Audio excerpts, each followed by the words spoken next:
of 35 at St.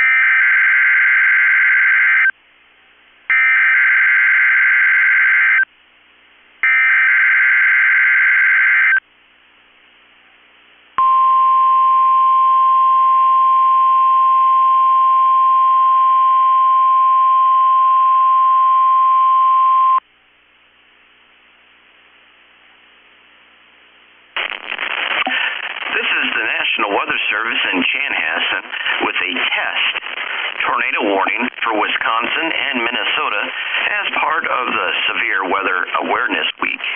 This is a test. Repeating, this is a test. The National Weather Service, in cooperation with the Minnesota Division of Emergency Management and Homeland Security, and with Wisconsin's Emergency Management, is issuing a test tornado warning for all of Minnesota and Wisconsin. It will be in effect until 7 p.m. this evening. This is a test.